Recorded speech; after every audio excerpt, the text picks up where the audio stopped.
Straight ahead on 12 News, hundreds gather in Brooklyn Park to mark one of Islam's most significant holidays. Then, construction begins on a project that health officials say fills a desperate need. But first, a touching message from a construction worker's widow. The passage of this bill has been a long time coming. And the new state law that aims to prevent stories like hers. 12 News starts right now.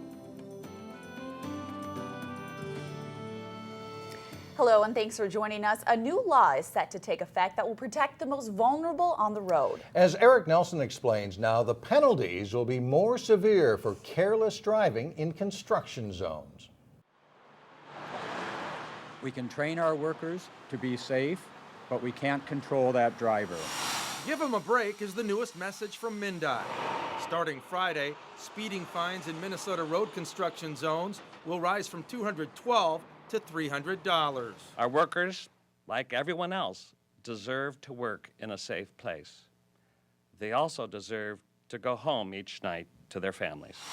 With hundreds of ongoing road projects in Minnesota, there is an orange crush of signs for drivers to be aware of. So if you're driving on Minnesota highways, it's really pretty simple. If you see orange barrels, signs, or cones, slow down. We ask that drivers in Minnesota slow down in construction work zones, pay attention, because our employees' lives are at risk. Yep, it is risky business in the road trenches. There are more than 1,700 crashes each year in construction zones. Craig worked for Egan Company as a project manager. 3 years ago, Deb Carlson lost her husband Craig to a tragic accident along I-35. People, you need to slow down, pay attention, and remember that it's someone's father, mother, sister, or brother in the work zone next to you.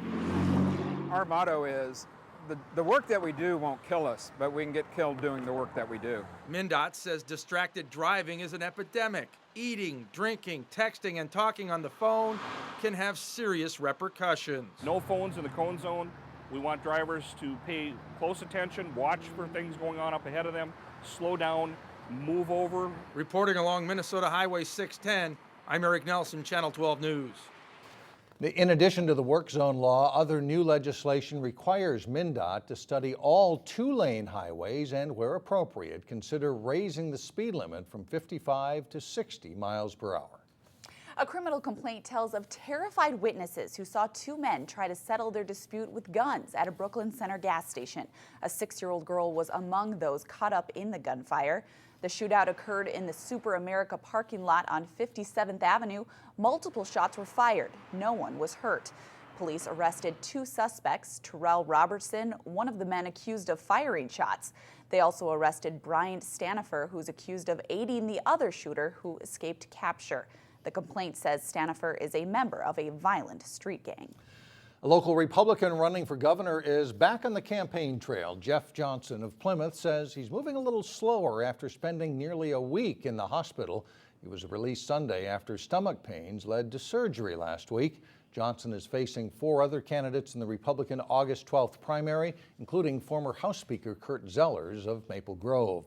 While some candidates are focused on the primary, others are ready to file for office in local cities and school districts.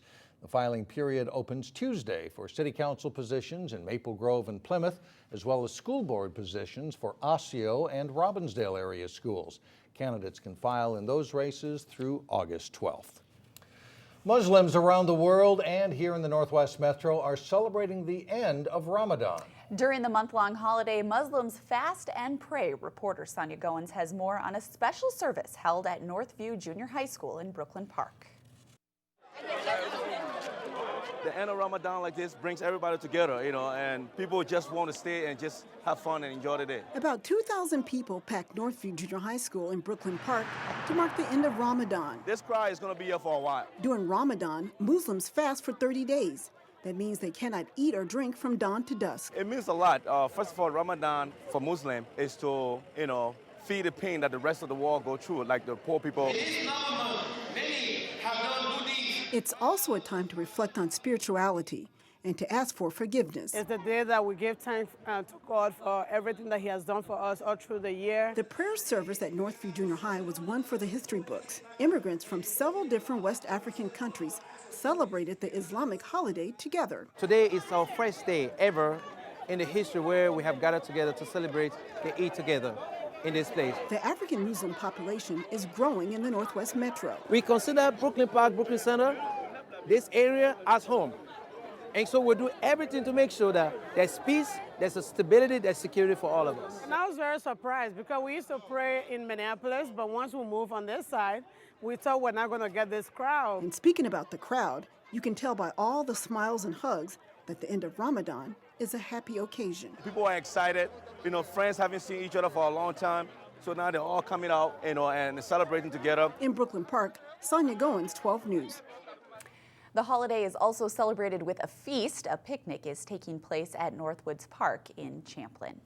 Construction is underway for a new mental health treatment center in Brooklyn Park. This one is geared toward children and teens. PrairieCare is building a multi-story hospital at the corner of Highway 610 and Zane Avenue. PrairieCare officials say the facility is desperately needed. They say about 1 in 5 children suffer from a mental illness at some point, and the vast majority of cases are never treated. We know that many of them will receive care from their pediatricians or family doctors, but many of them never actually get into treatment at all, or if they do, it's only because they've progressed to the point that they've made a suicide attempt, for example, and they end up in an emergency department. PrairieCare expects to serve thousands of kids throughout the course of the year. And PrairieCare also has a psychiatric hospital for children in Maple Grove. The Brooklyn Park facility is scheduled to open in the fall of 2015. Meantime, construction is beginning on a new medical building in Maple Grove. Park Nicollet broke ground on a 3-story clinic that will be attached to its existing one at Maple Grove Parkway and Upland Lane. It will be what Park Nicollet calls a regional hub of services for the Northwest Metro. The new facility will have primary and urgent care and offers specialty services such as TRIA orthopedics. It's scheduled to open in the fall of 2015. The existing Park Nicollet Clinic will eventually be converted into a same-day surgery center. Well, coming up, more changes happening at the shops at Arbor Lakes. We'll take you inside the latest store to open. Then later in sports, we recap Osseo boxer Caleb Truax's big fight on national TV. But first, thanks to some dropping dew points, some of the finest days of summer are in store coming up this week. There is favorable reaction to a new grocery store chain entering the Twin Cities market and building a store in New Hope. A recent poll by Harris Interactive rated Hy-Vee as the most popular grocery brand in the Midwest. Hy-Vee is based out of Des Moines, Iowa. The other brands with the Twin Cities presence that got above average marks include Whole Foods, Trader Joe's, and Walmart. Below average grocery ratings based on the Harris poll were given to Aldi, Costco, Sam's Club, and Target. 2014 has proven to be a good year for the shops at Arbor Lakes. Retail space at the Maple Grove Shopping District is almost full, and store owners are hoping to bring in new customers with unique offers. In this week's Business Matters, we meet the newest tenants at the shops.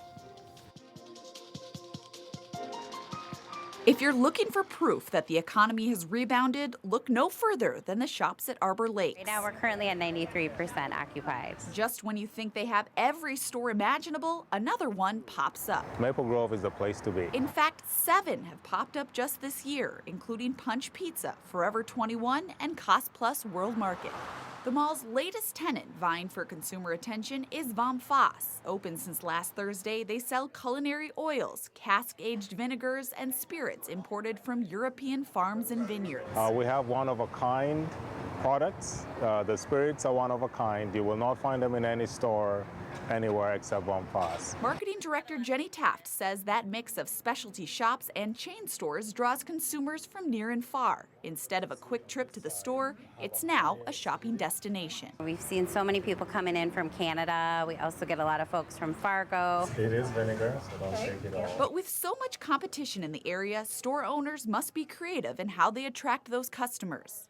Fass's owner, George Mayaka, says his store's approach is not just in the products, but in the experience. You can taste anything in the store. So it's a taste before you buy concept. We have 22-year-old whiskeys. We have 50-year-old cognacs, 25-year-old cognacs that people are surprised that they can come in and actually taste.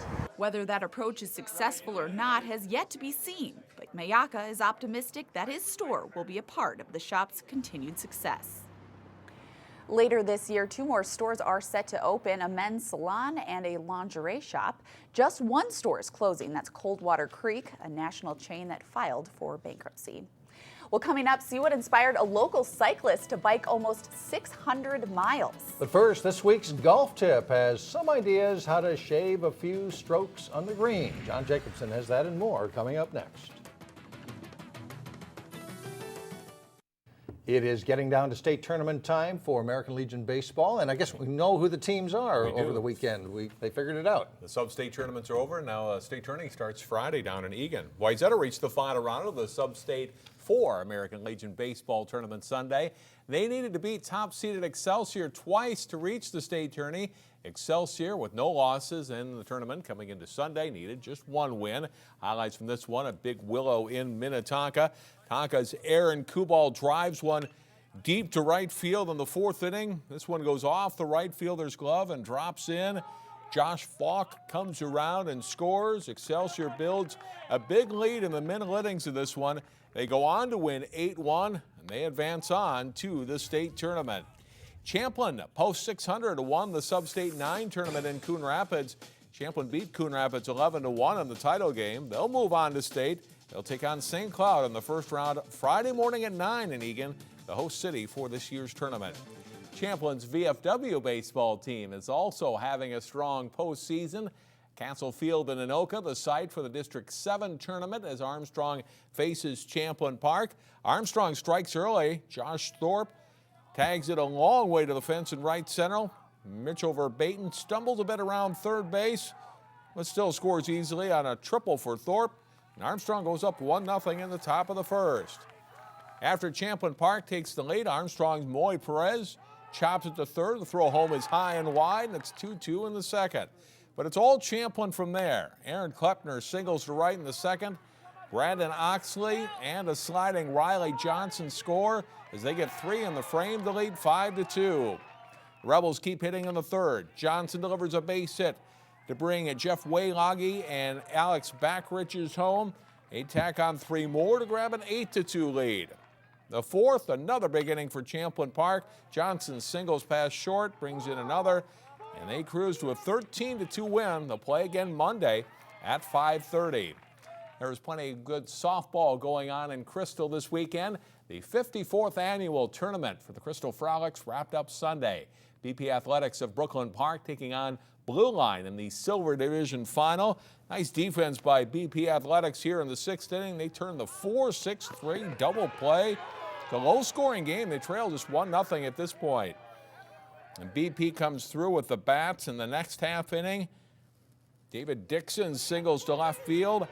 Adam Holmes scores, and that ties the game up at 1. A couple of batters later, Chris Banks up, and he singles to center. North Cherry comes in. They score 3 runs in the inning and lead it 3-1. Blue Line's Kurt Sand trying to extend the game, but he'll fly out to Mike Knowles in center to end it. BP Athletics wins 3-1. Extreme Softball won the Open or Gold Division, while U4IC of Brooklyn Center took home the title in the Co-Ed Division. Osseo pro boxer Caleb Truax performed well on national TV as he continues to push toward the top 10 rankings. Truax beating Philadelphia veteran Derek Ennis in Chicago on Friday Night Fights. Truax in control early, unloading with a strong right hand and follows with a flurry, knocking Ennis back to the ropes in the 4th round. 8th round, watch the slow-mo of Truax with the right hand, followed up with a left hook that rattles Ennis. Truax continues to put rounds in the bank in their middleweight bout. He has a strong 9th round, 2, pinning Ennis on the ropes with a combination. He improves to 24, 1-2 in his career with a unanimous decision win.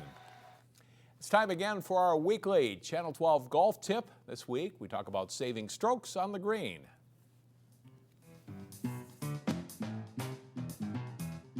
Aaron, so many strokes in golf can be lost right here on the green. How important is putting to having a great round of golf? Oh, I think it's very important, John. You know, if you can make those putts from 2 to 4 feet, you can take many, many strokes off your game.